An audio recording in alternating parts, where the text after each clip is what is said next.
In an earlier video I did on this channel called Stress for Good, I dug really deep into what's known as the Lazarus transaction model. It talks about how stress comes from what we perceive, and it gives a pathway, a process to deal with this internally, cognitively. In this video, I'm going to talk about something that I really didn't and couldn't dive into in that last one, and that's the physiology and natural occurrence of stress.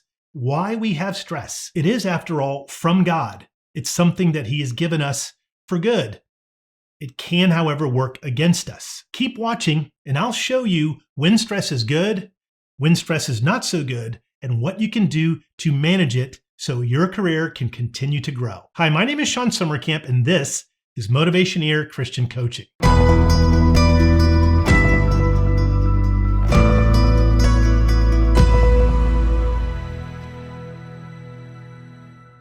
Don't forget to like and subscribe to this channel. Please hit the bell icon so you can be reminded every time I post a new video, which I do 2 times per week. Please also consider becoming a member at motivationeer.com. Your membership really supports this channel. Thank you. The definition is important. It's a temporary, and I want to emphasize here, temporary biological change in our body that occurs at different levels as a result of secretion of the 3 stress hormones: epinephrine, which is adrenaline, norepinephrine, and cortisol. So a natural question we want to ask is stress bad for us? And the answer is no. It is something that's designed into us by our Creator. Stress can have an extremely positive effect on us so that we perform better. It can be a spur to help us work harder and stay motivated longer. And yet, we know stress has such a bad rap because there is a side of stress that is not so good for us. It's important to know when stress works against us. I'm going to give you just a couple of examples, and then we're going to focus heavily on one of them. For example, when you have to manage precise movements, like in disarming a huge bomb, being stressed is probably not going to be good. Or how about during a combat competition where you're fighting for the championship belt? I'm a huge UFC fan. I watch it all the time. Fighters can't have cortisol and adrenaline surging throughout their body. It burns energy very quickly. And if they're letting themselves get stressed when they're getting punched in the face, they'll gas out. That's the term they use. You basically lose your energy and you can hardly even move anymore, and the other guy's going to destroy you. And then lastly, most importantly for us, stress is not good when it sticks with us for a prolonged period of time. That's the downside. Prolonged stress will have a detrimental effect on our health and well-being. At its most extreme, we get ulcers and start to have heart conditions or outright heart failure. The lesser intensity is when we get discouraged and sad, moments of depression where we start to gain a lot of weight. This is when stress is something we want to learn how to master. As I've mentioned, God designed it into us as a natural response. Our bodies are physiologically designed to create those stress hormones. All animals have it for when they're in dangerous situations. The stress gets pumped into their body, their heart rate goes up, and they move stronger and faster to get themselves out of danger. It gives us added strength and agility. It allows us to fight better or run away faster and stronger to preserve our life. So if temporary stress is good and prolonged stress is not so good, how does prolonged stress seem to stick with us in our career professional situations? Why is it so common? Because we live life at an extremely fast pace. Everybody does, which means we are activating stress hormones constantly. We're giving ourselves just enough time to get to that next meeting where something else is really important that requires our razor-focused attention. And if one little thing gets off balance, like we misplace our car keys, we can't find our phone, we have a computer problem, the stress just overwhelms us. Our bodies, our brains are telling us you are in a life-threatening situation, even though we're not. So the hormones have got us ready for action, but there's no physical release, nothing that depletes them. If we were being chased by zombies, the mere act of running away would hit the reset button on all those stress hormones. It would burn them up. But this isn't happening in our career. It doesn't happen for us at work. We never find a way to reset. We don't go take a mile run around the building or jump on an exercise bike in our office and burn off those stress hormones. We just don't do it. With no release, the stress hormones will keep working, which is why there are so many stressed out people everywhere we go. Road rage, even though we're not doing a lot of driving right now because of the COVID quarantine, or how about yelling matches in the office? You ever witnessed some of those? Passive aggression. That's a result of built up stress that doesn't get reset. Or how about very intense passive aggression?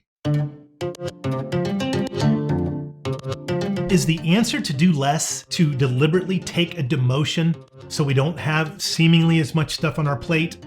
Maybe, that might be. I don't recommend that. Before making that decision, please consider some of these very important stress management techniques. And also note, I personally believe, which is the foundation of all of my coaching, that as Christians, we can have a greater impact for Christ on those people that we work with to teach them about Him, about eternity, the higher up the chain of command we go. When we are promoted and advanced and have more responsibilities, people will listen a little longer. So I don't recommend taking a demotion. I recommend learning how to manage and master stress. Here are some of the best stress management techniques that I now impart to you. I am going to go through them very quickly, so you may want to rewind and replay. Number 1, pray to God. Specifically, 1 Peter 5:7, cast all your anxieties on Him because He cares for you. Yes, this is a mysterious passage. What exactly does it mean to cast your anxieties on an unseen God? Well, for me, the way I do it specifically, I close my eyes and I pray, God, I don't know how it works, but please take these stressors, these anxieties from me. I cast them upon you because I know you care for me. I don't know how it happens. It's something very spiritual, a connection with God in that way, but the stress does go away. It really does. I also believe in God's amazing wisdom. He's teaching us to get our focus off of the thing that's creating the stress and to put our focus on Him. For sure, that helps. Number 2, to-do lists. I created a video on this channel that I really do encourage you to watch if you haven't seen it yet. It's List It or Lose It. I go deep into the power and usefulness of to-do lists, and I approach it from a brain psychology perspective. You're gonna love the insights I share there, but to-do lists are number 2.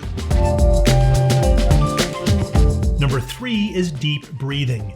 If you've ever done this once, or you do it frequently, you know how well this works. It works because when you do the deep breathing, you are triggering the parasympathetic nervous system, which depletes the cortisol and adrenaline in your body. You're calling on a natural instinct that God designed into us, known as the human sigh. Have you ever been around someone who sighs a lot?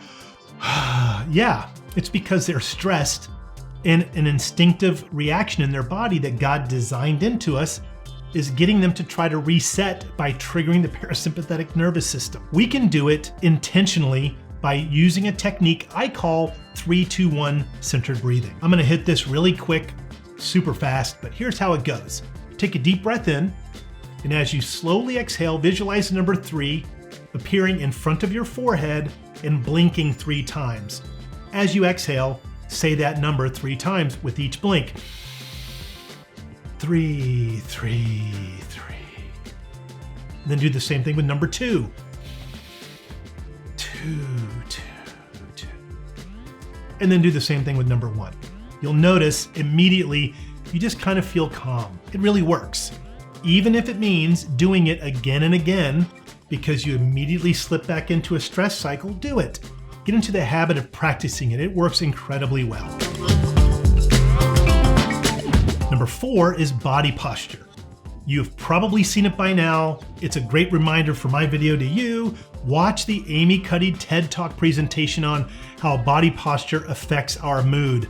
It influences our brain. It is powerful. I think it's in the top 5 most watched TED Talks to date. I'll leave a link below so you can watch it. It's about 20 minutes. It's gonna blow your mind, no pun intended, when you see how much the way that we sit and hold ourselves will trigger stress response or activate a calming response. It's really good. It's good work. It's good science. I recommend it. And lastly, number 5, exercise. Nope, before you hit the stop button, I don't mean going to the gym.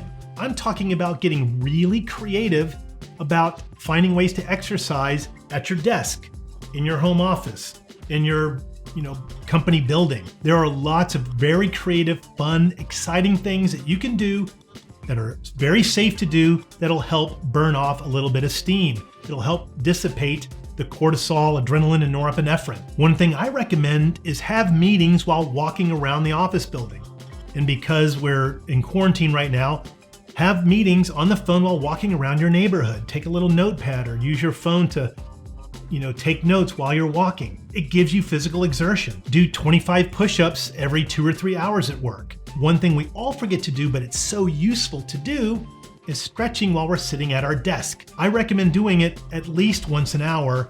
There's like a very short 5-minute routine. I'm gonna leave some links below so you can go to a website that'll teach you some of these really great techniques. It is important to keep in mind.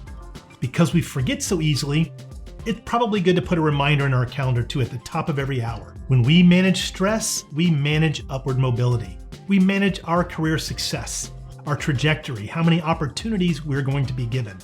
If we show our boss, our company, that we can manage the level of work we have now effectively without being stressed all the time, they're going to want to give us more. If you take the time to master stress management, it is going to serve you incredibly well. Thanks for watching. Please like and subscribe for 2 new videos each week. Tell me in the comments below about your career situation and I'll make a video for you with a shout out. You can also become a member at motivationeer.com. Your career is not just a way to make a living, it's a way to transform the world.